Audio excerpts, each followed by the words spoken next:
Haleluya, puji Tuhan, salam Bapak Ibu Saudara dikasih oleh Tuhan. Selamat pagi untuk kita semua. Pagi hari ini kita akan sama-sama merenungkan firman Tuhan. Sebelum itu kita satu dalam doa.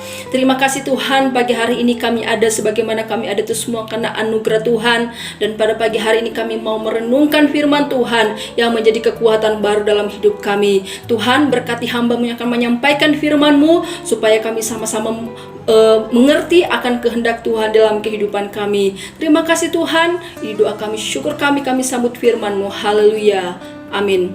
Puji Tuhan. Sama-sama kita buka di dalam Mazmur 119 ayat ke-71. Tema firman Tuhan yaitu belajar. Mazmur 119 ayat ke-71, di sana firman Tuhan katakan bahwa aku tertindas itu baik bagiku, supaya aku belajar ketetapan-ketetapan-Mu. Haleluya. Pemazmur di sana ia berkata bahwa aku tertindas itu baik bagiku. Aku tertindas itu baik bagiku. Karena ia belajar ketetapan-ketetapan Tuhan. Ketika Tuhan mengizinkan hal-hal yang membuat secara manusia tertindas, ia akan dibentuk.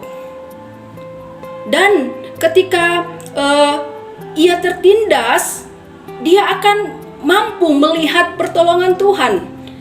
Sehingga pemazmur katakan, aku tertindas itu baik bagiku, supaya aku belajar ketetapan-ketetapan-Mu. Haleluya. Pemazmur ini sudah tahu bagaimana ketetapan-ketetapan Tuhan itu yang harus dipelajari dalam kehidupannya. Tetapi sebaliknya, ketika ia tidak mau belajar akan ketetapan-ketetapan Tuhan, maka ia akan berkata bahwa tertindas itu tidak baik bagiku. Haleluya.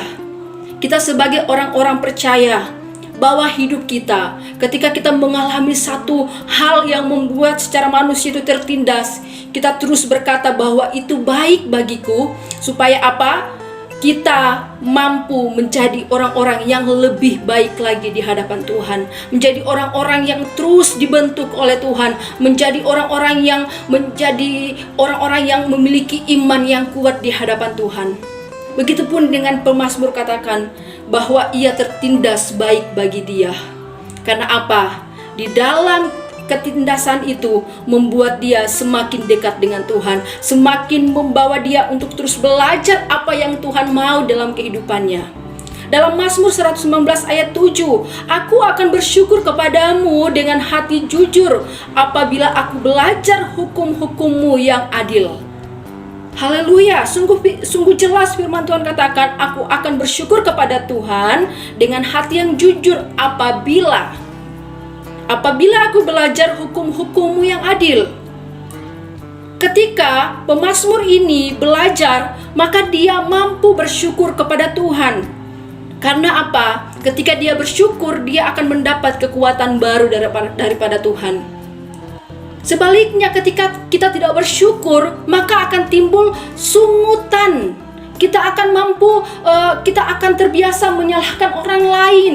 Kita bersungut kepada Tuhan, tidak berterima kasih kepada Tuhan, tidak ada ucapan syukur di sana. Haleluya.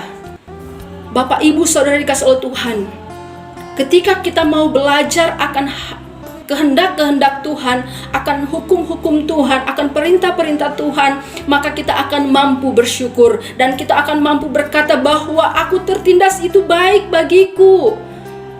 Haleluya. Dalam Filipi 4 ayat 11, Paulus pun belajar mencukupkan diri dalam segala hal.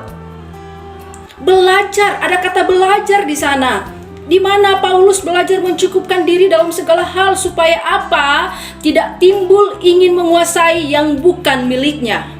Haleluya. Dan ketika Paulus belajar mencukupkan diri dalam segala hal, yang kedua supaya ia memiliki kasih, sebab tanpa kasih kita gampang iri, sombong dan dengki kepada orang lain. Ketiga, mengapa Paulus belajar mencukupkan diri dalam segala hal? Bukan cuma satu hal, supaya ia tetap memiliki kerendahan hati. Haleluya. Saat-saat hari ini banyak orang mulai meninggikan hidupnya, merasa dia lebih dari orang lain, sehingga tidak ada lagi kerendahan hati di dalam kehidupannya. Dan ketika kita tidak memiliki kerendahan hati, kita akan gampang mencuri kemuliaan Tuhan. Dalam Ibrani pasal 5 ayat 8, di sana Tuhan Yesus pun menjadi contoh bagi kita semua. Haleluya. Dan sekalipun ia adalah anak, ia telah belajar menjadi taat dari apa yang telah dideritanya. Haleluya. Sekalipun ia adalah anak, ia telah belajar menjadi taat dari apa yang telah dideritanya. Karena Tuhan Yesus tahu ketika dia menderita, maka di sana ada keselamatan bagi umat-umat orang percaya. Dalam Matius 11 ayat 29, mengapa kita harus belajar kepada Tuhan Yesus? Pikulah kuk yang kupasang dan belajarlah padaku, karena aku lemah lembut dan rendah hati, dan jiwamu akan mendapat ketenangan. Haleluya. Ketika kita belajar kepada Tuhan, maka kita akan menjadi orang yang lemah lembut, orang yang tidak tergesa-gesa, orang yang tidak kasar. Tetapi kita pun akan menjadi orang yang memiliki rendah hati, seperti saya sudah katakan tadi. Alasan Paulus untuk terus belajar mencukupkan diri, di sana akan timbul kerendahan hati. Dan ketika kita kembali belajar kepada Tuhan Yesus, kita akan mendapat jiwa yang tenang. Haleluya. Banyak orang saat hari ini ketika dia menghadapi persoalan yang berat, ketika dia menghadapi yang secara manusia mungkin tertindas, jiwanya tidak tenang lagi, dan akhirnya apa? Ada yang bunuh diri, ada yang mungkin stres dan masuk rumah sakit jiwa. Banyak sekali akhir-akhir ini. Karena apa? Dia tidak mau belajar apa yang terjadi dalam kehidupannya itu mendatangkan kebaikan, membawa kita semakin dekat kepada Tuhan, membawa kita semakin mengenal kasih Tuhan, membawa kita semakin belajar bahwa Tuhan itu sungguh baik. Haleluya. Terus bawa hidup kita belajar. Kita orang percaya, teruslah belajar, karena itu membuat kita menjadi bijaksana, tidak gampang mengambil keputusan. Apalagi keputusan itu adalah keputusan yang salah.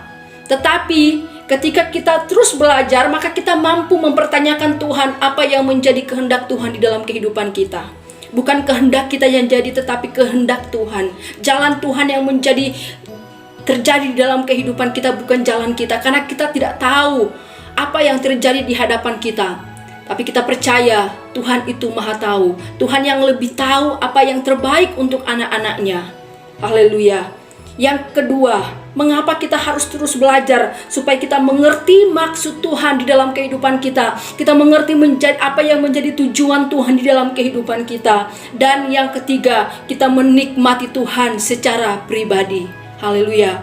Puji Tuhan, inilah kebenaran firman Tuhan. Saya banyak keterbatasan, tetapi saya tahu ada Roh Kudus yang terus membimbing kita, mengajarkan kita untuk kita mengerti apa yang menjadi maksud dan tujuan Tuhan dalam kehidupan kita. Puji Tuhan, kita satu dalam doa. Terima kasih Tuhan, kami sudah mendengarkan kebenaran-Mu. Hamba-Mu penuh keterbatasan, tetapi biarlah Engkau ada, Roh Kudus-Mu ada di kehidupan kami masing-masing, supaya kami mengerti akan apa yang menjadi mau Tuhan di dalam hidup kami.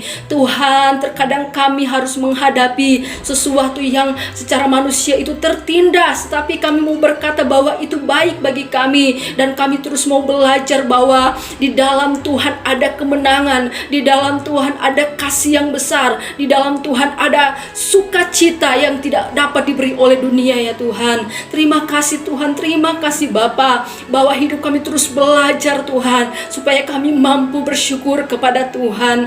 Dalam kondisi mungkin kami sakit, biarlah kami terus bersyukur kepada Tuhan. Dan kami percaya ketika kami bersyukur, kami akan mengalami kesembuhan ilahi. Kami akan mendapatkan pemulihan daripada Tuhan. Terima kasih Tuhan. Ini doa kami, syukur kami. Kami berdoa setiap telinga yang mendengar diberkati oleh Tuhan. Di dalam nama Tuhan Yesus Kristus, ini doa kami. Haleluya.